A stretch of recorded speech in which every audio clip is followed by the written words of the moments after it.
ನೀವು first generation ಹೆಸರು ಮಾಡಿರೋ ದೊಡ್ಡ ಹೆಸರು ಮಾಡಿರೋರು. ಬಟ್ ಈಗ ಕೆಲವೊಂದ್ಸಲಿ ಬಾಲಿವುಡ್ಡಲ್ಲಿ ನೆಪೋಟಿಸಮ್ ಅನ್ನೋ ಚರ್ಚೆ ಬರುತ್ತೆ. ಅದು ನೀವು ಬಾಲಿವುಡ್ಡಲ್ಲಿ ಯಾವ ಥರ ಫೀಲ್ ಮಾಡಿದ್ದೀರಾ?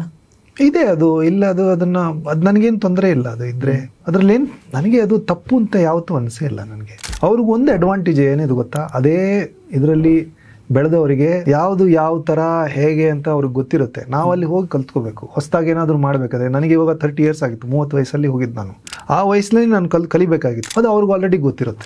ಸಣ್ಣ ಪುಟ್ಟ ಆ್ಯಕ್ಟರ್, ಇವಾಗ ಗೋವಿಂದ ಅವರು ಫಾದರ್ ಎಲ್ಲ ಅಷ್ಟೊಂದು ದೊಡ್ಡ ಆ್ಯಕ್ಟರ್ ಆಗಿರಲಿಲ್ಲ ಅವರು. ಅವ್ರಿಗೆ ಅದು ಸಿನಿಮಾ ಬಗ್ಗೆ ಗೊತ್ತಿತ್ತು ಅವರಿಗೆ.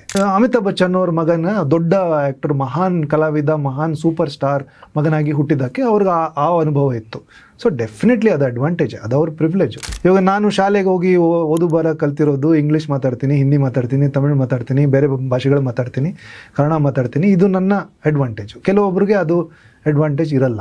ಸೊ ನಮ್ಮ ಹತ್ರ ಏನಿದೆ ಅದನ್ನು ನಾವು ಸರಿಯಾಗಿ ಉಪಯೋಗಿಸ್ಕೋಬೇಕು. ಅವ್ರ ಹತ್ರ ಏನಿದೆ ಅದನ್ನು ಅವ್ರು ಸರಿಯಾಗಿ ಉಪಯೋಗಿಸ್ಕೋಬೇಕು.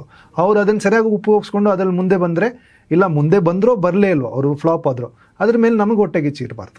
ಇದೆಲ್ಲ ಅದ್ರ ಬಗ್ಗೆ ಯೋಚನೆ ಮಾಡ್ಕೊಂಡಿದ್ರೆ ಸುಮ್ಮನೆ ತಲೆಗಳು. ನಿಮ್ಗೆ ಏನು ಕೋಟಾ ಸಿಸ್ಟಮ್ ಇದೆಯಾ ಇಲ್ಲಿ, ಇವ್ರಿಗೆ ಇಷ್ಟು ಬರಬೇಕು ಅಷ್ಟು ಬರಬೇಕು? ಇಲ್ಲಲ್ಲ. ಅವ್ರವ್ರ ದುಡ್ಡು ಅವ್ರವ್ರು ಎಲ್ಲಿಂದ ಅರೇಂಜ್ ಮಾಡ್ತಾರೆ ಅವ್ರು ಹಾಕ್ಕೊಂಡು ಅವ್ರವ್ರ ಮಕ್ಕಳ ಜೊತೆ ಸಿನಿಮಾ ಮಾಡಿದ್ರೆ ಅದರಲ್ಲಿ ಹೊಟ್ಟೆ ಕಷ್ಟ ಪಡುವಂಥ ವಿಷಯ ಏನಿದೆ? ನಿಜ. ಫುಲ್ ವಿಡಿಯೋಗಾಗಿ ರಿಲೇಟೆಡ್ ಲಿಂಕ್ ಕ್ಲಿಕ್ ಮಾಡಿ.